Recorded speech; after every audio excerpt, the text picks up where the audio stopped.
नमस्कार विद्यार्थियों।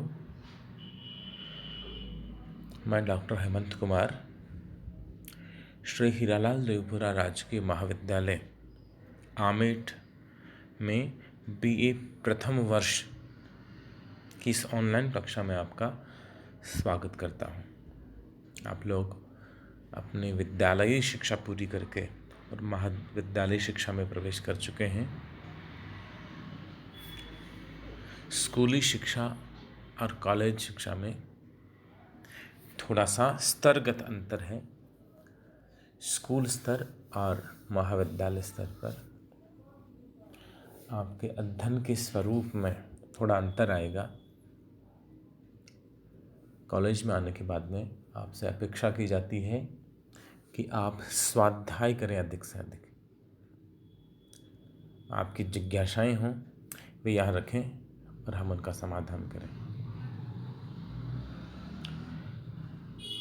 बीए प्रथम वर्ष में हिंदी साहित्य में 2 पेपर होंगे, 2 प्रश्न पत्र होंगे। पहला प्रश्न पत्र होगा काव्य का, दूसरा प्रश्न पत्र गद्य का होगा। पहले प्रश्न पत्र की हम चर्चा करें तो इस प्रश्न पत्र में आपको एक पुस्तक चलती है आधुनिक काव्य सोपान, जिसके संपादक हैं डॉक्टर सत्येंद्र पारीख। पुनीत प्रकाशन जयपुर से यह प्रकाशित है। ये एक पुस्तक आपके पहले पाठ्यक्रम में, पहले प्रश्न पत्र के पाठ्यक्रम में, सिलेबस में शामिल है। हिंदी साहित्य का आधुनिक काल जो भारतेंदु युग से शुरू होता है, उस आधुनिक काल का जो दूसरा खंड है द्विवेदी युग, वहाँ से लेकर के और प्रयोगवाद के प्रवर्तक नई कविता के कवियों में से मुख्य अज्ञेय तक के साहित्य के जो चयनित अंश हैं उनका हमारे पाठ्यक्रम में अध्ययन शामिल है। पहले कवि के रूप में है अयोध्या सिंह उपाध्याय हरिऔध। आइए हरिऔध के जीवन और उनके कृतित्व के विषय में जानें। अयोध्या सिंह उपाध्याय हरिऔध द्विवेदी युग के प्रमुख कवि हैं।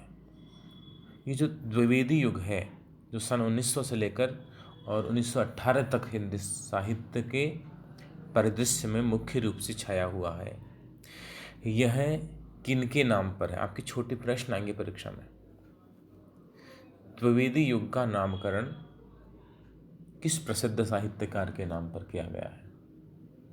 तो हिंदी भाषा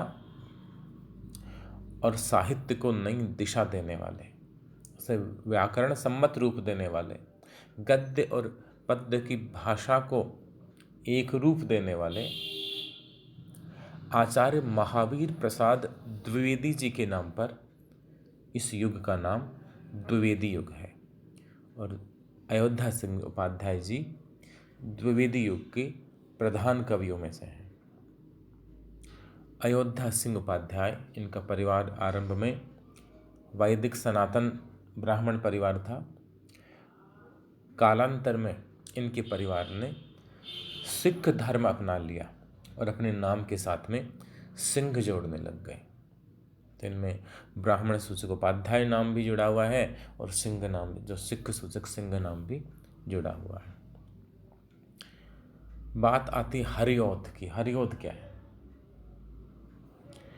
हरिऔध शब्द है वह अयोध्या सिंह का ही संक्षिप्त रूप है। हरि का अर्थ होता है सिंह और औध शब्द है वह अयोध्या का संक्षिप्त रूप है। अयोध्या सिंह, तो सिंह का पर्यायवाची है हरि, और अयोध्या का संक्षिप्त रूप, छोटा रूप है औध, औध। और इस तरह से कवि का उपनाम बना हरिऔध। हरिऔध जी द्विवेदी युग के उन महत्वपूर्ण कवियों में से हैं जिन्होंने खड़ी बोली हिंदी को परिष्कृत रूप दिया। द्विवेदी युग से ठीक पहले भारतेंदु युग तक कविता की भाषा ब्रज भाषा थी और गद्य की भाषा खड़ी बोली थी। खड़ी बोली में छिटपुट प्रयास भारतेंदु युग में हुए। स्वयं भारतेंदु जी ने फूलों का कुर्ता नामक रचना खड़ी बोली में लिखी है। उस युग के महत्वपूर्ण कवि श्रीधर पाठक हैं, उन्होंने खड़ी बोली में लिखना आरंभ कर दिया था। लेकिन खड़ी बोली को लेकर के उस समय साहित्य जगत में कुछ संशय थे कि खड़ी बोली में अच्छी रचना नहीं हो सकती, सरस कविता नहीं लिखा जा सकती। कविता के लिए तो उपयुक्त भाषा है वह ब्रज भाषा ही हो सकती है। तब महावीर प्रसाद द्विवेदी जी ने खड़ी बोली में कविता लिखवाने के लिए एक अपने प्रयास शुरू किए, उसे एक आंदोलन का रूप दिया। और अयोध्या सिंह उपाध्याय, मैथिली शरण गुप्त जैसे कवि हैं, वे खड़ी बोली में आते हैं। तो हरिओध जी हैं, वे खड़ी बोली के उन प्रमुख कवियों में से हैं जिन्होंने खड़ी बोली को परिष्कृत रूप दिया। आइए उनके जीवन के विषय में जानें। हरिओध जी का जन्म सन 1864 ईस्वी में उत्तर प्रदेश के आजमगढ़ जिले के निजामाबाद कस्बे में हुआ था। आपने अपने जीवन में साहित्य, कला, संस्कृति, समाज सुधार आदि को जिया। जैसे उनके विचार थे वैसा ही उनका जीवन था। आप काफ़ी अध्ययनशील थे और संस्कृत, ब्रजभाषा और खड़ी बोली हिंदी पर आपका असाधारण अधिकार था। आरंभ में आप ब्रजभाषा में कविताएं लिखा करते थे, किंतु धीरे धीरे आप भी खड़ी बोली में आ गए और खड़ी बोली में कविताएं लिखने लग गए। उनका जो रसकलश जो है वह ब्रजभाषा की रचनाओं का संकलन है। काव्य शास्त्र विषय ग्रंथ है, लक्षण ग्रंथ है। लेकिन बाद में वे खड़ी बोली में आए और खड़ी बोली के होकर रह गए। उस समय तक ऐसी धारणा बन चुकी थी कि खड़ी बोली में अच्छी कविता लिखी ही नहीं जा सकती। तो ये जो भाषिक चुनौती थी कि किसी का भाषा पर ऐसा अधिकार नहीं और खड़ी बोली की प्रकृति ऐसी है कि उसमें सरस कविता नहीं हो सकती, इस चुनौती को हरिओध जी स्वीकार करते हैं। दूसरा, ब्रजभाषा की कविता थी वह स्त्रैण हो चुकी थी। केवल श्रृंगार वर्णन, प्रेम वर्णन, कोमलकांत पदावली, वे ही राधा कृष्ण के विभिन्न छवियों के चित्र, वो रसविलास, रासलीला, प्रेम क्रीड़ा, शिकवे शिकायत, इन विषयों तक हिंदी कविता केंद्रित हो गई थी। जो मध्यकाल से ही जो प्रवृत्ति शुरू हो गई थी समस्या पूर्ति की, वह भारतेंदु युग तक चली आ रही थी, खूब उसका प्रचलन था। तो हरिओध जी ने उन बने बनाए खांचों को, सांचों को तोड़ा। उन्होंने एक बड़ी चुनौती को स्वीकार किया। हरिओध जी ने खड़ी बोली में न केवल श्रेष्ठ कविता लिखी, बल्कि खड़ी बोली उन्होंने महाकाव्य लिख के दिखाया। हरिओध जी निजामाबाद जो आजमगढ़ कस्बे में है वहाँ जन्म लेकर के और साहित्य जगत में अपना नाम रोशन करते हैं। आपके पिताजी का नाम पंडित भोला सिंह उपाध्याय था और वर्नाक्युलर मिडिल करके यानी केवल 8वीं पास थे। उसके बाद में वहाँ क्वींस कॉलेज बनारस में अंग्रेजी पढ़ने गए, लेकिन वहाँ अस्वस्थ हो गए और उन्होंने अपना अध्ययन बीच में छोड़ दिया। उन्होंने हिंदी, संस्कृत, फारसी और अंग्रेजी भाषा का स्वाध्याय से बिना किसी के पढ़ाई स्वयं पढ़ करके और इसमें अच्छा अधिकार प्राप्त किया, अच्छा अध्ययन किया। ये 20 वर्षों तक कानून गो के पद पर भी कार्यरत रहे। आप निजामाबाद के मिडिल स्कूल में अध्यापक रहे और काशी हिंदू विश्वविद्यालय में इन्होंने बिना किसी वेतन के, बिना कोई पैसा लिए अवैतनिक शिक्षक के रूप में अपनी सेवाएं दी। आप हिंदी साहित्य सम्मेलन प्रयाग के सभापति भी चुने गए और वहाँ से आपको विद्या वाचस्पति की उपाधि भी दी गई। सन 1945 में, ये गलत मुद्रित है, 1645 मुद्रित हो गया, ये गलत है। 1945 ईस्वी में आपका स्वर्गवास हो गया। हरिऔध जी की रचनाओं की यदि मैं बात करूं तो आपने कविताएं लिखी, आपने नाटक लिखे, आपने 2 उपन्यास भी हिंदी में लिखे, अनुदित उनकी कुछ रचनाएं भी हैं। लेकिन इनका सबसे महत्वपूर्ण काम सन 1914 ईस्वी में इन्होंने खड़ी बोली हिंदी में पहला महाकाव्य लिख के दिखाया। उस महाकाव्य का नाम था प्रिय प्रवास। प्रिय प्रवास महाकाव्य जो हिंदी में एक बड़ी चुनौती थी कि हिंदी में अच्छी कविता नहीं लिखी जा सकती, बड़ी रचनाएं नहीं हो सकती, केवल तुकबंदियाँ हो सकती हैं, अहो कहो रहो से तुक जोड़ जोड़ करके और कविताएं मिलाई जा रही थी उस दौर में। उस समय में अयोध्या सिंह उपाध्याय ने 2 कठिन चुनौतियां स्वीकार की, बल्कि कहनी चाहिए 3।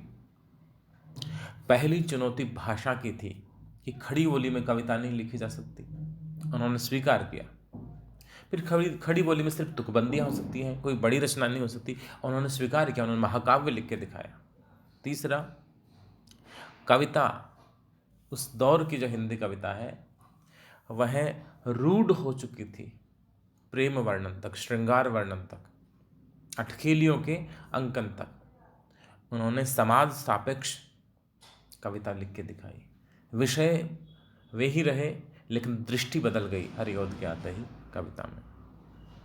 इन्होंने जो प्रिय प्रवास महाकाव्य लिखा 1914 ईस्वी में, इसमें बिल्कुल पारंपरिक कहानी है। कृष्ण मथुरा से क्षमा कीजिए, कृष्ण गोकुल छोड़ करके और मथुरा चले जाते हैं, और बाद में गोपियाँ, राधा और यशोदा, नंद की मनस्थिति, कृष्ण की मनस्थिति, उद्धव का ब्रज में आना, ये सारा पारंपरिक घटनाक्रम जिस पे हमारे जब भ्रमर गीत काव्य परंपराएं चलती हैं हिंदी में, बिल्कुल पारंपरिक विषय उठाया। जो सूरदास ने लिखा था, जो नंदलास ने लिखा था, जो एक कुछ संख्या में तुलसीदास ने भी लिखी थी जिस विषय की रचनाएँ, वो सारी चीज़ें वो परंपरागत रूप से उन्होंने, जिसे रत्नाकर आगे चल गया, रत्नाकर हरिऔध के बाद में लिखते हैं रत्नाकर जी। तो ये जो चीज़ें हैं, पारंपरिक चीज़ों को बदलने का काम हरिऔध है बड़ी कुशलता से करते हैं।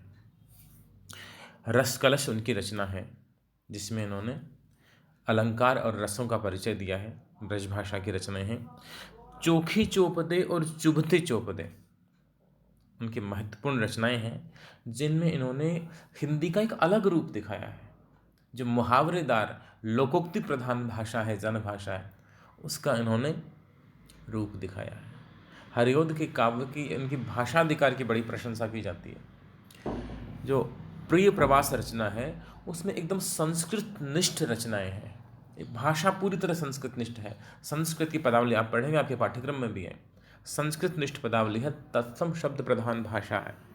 एक तरह से कह सकते हैं कठिन भाषा का रूप है। चोखी चौपदे और चुभते चौपदों में बोलचाल की भाषा है, और लोकोक्ति और मुहावरे बोलचाल की भाषा की जान हुआ करते हैं। तो लोकोक्ति और मुहावरों का अतिशय प्रयोग है वहाँ। अगर किसी की आंख में गिरा तो गिरा आंसू, क्यों कढ़ा आंसू। कहावतें, लोकोक्तियों का भरपूर प्रयोग चोखे चौपदे और चुभते चौपदों में। वैदेही वनवास उनका एक और महाकाव्य है, 1940 में आया था ये, और इसमें सीता के परित्याग और वहाँ लव कुश की जन्म, उनको अपने कुल और सांस्कृतिक गौरव के अनुरूप सीता द्वारा संस्कार दिए जाने आदि घटनाक्रम को लेकर के, और ये वैदेही वनवास नामक महाकाव्य हरिऔध जी ने लिखा। इनकी जो अन्य रचनाएं हैं, जैसे बोलचाल है, पारिजात है, पारिजात में भी ब्रज, ये जो मुक्तक रचनाएं हैं, प्रेम प्रपंच है, ये इनकी अन्य काव्य रचनाएं हैं। इन्होंने ठेठ हिंदी का ठाठ और अध खिला फूल नाम से उपन्यास लिखे हैं। इसके अलावा इन्होंने प्रद्युम्न विजय और रुक्मणी परिणय नामक नाटक भी लिखे हैं। इन्होंने उपदेश कुसुम, विनोद वाटिका, वेनिस का बांका, नीति निबंध आदि रचनाएं की हैं, जो वास्तव में अन्य भाषाओं की रचनाएं हैं और उनका हिंदी में अनुवाद है, ये अनुदित रचनाएं हैं। जो मैंने जैसा बताया कि बोलचाल चुभते चौपदे, चौखे चौपदे आदि कृतियों में इनकी भाषा मुहावरेदार, सरल, सुबोध, तद्भव शब्द प्रधान है, जबकि पद्य प्रसून, कल्पलता, वैदेही वनवास आदि जो रचनाएं हैं इनकी भाषा है वह संस्कृत निष्ठ है, तत्सम शब्द प्रधान खड़ी बोली है। और तो और एक बहुत मुश्किल काम इन्होंने और किया, जो हिंदी कवि सामान्यतः नहीं कर पा रहे थे। इन्होंने जो संस्कृत के वर्णिक छंद हैं, वर्णवृत्त हैं, उनको हिंदी में अपनाया, उनमें हिंदी में कविताएं लिखी, जैसे मंदाक्रांता, शिखरिणी, वंशस्थ छंद हैं, जो वर्णिक छंद है संस्कृत के, जो बहुत कठिन है साधने में, वे भी प्रिय प्रवास में लिखे। उन्होंने साबित किया कि भाषा पर इनका महत्वपूर्ण अधिकार है। उनकी इन सारी चीज़ों से, उनके काव्य कौशल से और असाधारण भाषा अधिकार से प्रभावित होकर के और इन्हें कवि सम्राट की उपाधि दी गई। अपने गद्य में भी सामान्य समस्या जो द्विवेदी युग का जो नैतिक मापदंड था उसके अनुरूप इन्होंने समाज सुधार पर जो उपन्यास लिखे, जैसे ठेठ हिंदी का ठाठ और अधकिला फूल, ये हिंदी के आरंभिक उपन्यासों में इनका उल्लेख होता है। इस तरह से हरिओत जी ने हिंदी कविता की अपने ढंग से महत्वपूर्ण सेवा की और वे अपने युग के, द्विवेदी युग के महत्वपूर्ण कवियों में से गिने जाते हैं। 1914 में जो प्रिय प्रवास महाकाव्य लिखा गया, हिंदी का जिनको पहला महाकाव्य इस रचना को कहा जाता है, इस पर इन्हें उस समय का सबसे बड़ा पुरस्कार मंगला प्रसाद पारितोषिक प्राप्त हुआ था। आप फारसी के भी अच्छे विद्वान थे, अंग्रेजी भाषा पर भी आपका अच्छा खासा अधिकार था। जो प्रिय प्रवास महाकाव्य है, इसकी कुछ अंश हमारे पाठ्यक्रम में हैं, जो हम अगली जो क्लास होगी, ऑनलाइन क्लास होगी, उसमें पढ़ेंगे। आप इस चैनल को सब्सक्राइब करें, अपने कमेंट करें, कोई अन्य जिज्ञासा हो तो कमेंट बॉक्स में लिखें। सब लोग सब्सक्राइब कर लेंगे तो ये आप वीडियो आपके लिए, आपके पास हमेशा के लिए सुरक्षित हो जाएगा। जब भी आपको दोबारा देखना हो, पढ़ना हो, या आगे जो वीडियो आएंगे, पीछे जो वीडियो है सेकेंड ईयर के, फाइनल के, चाहे वो 2-4 साल, जब भी जिस समय भी आपको इनकी ज़रूरत हो, आप आराम से देख सकेंगे। बहुत बहुत धन्यवाद।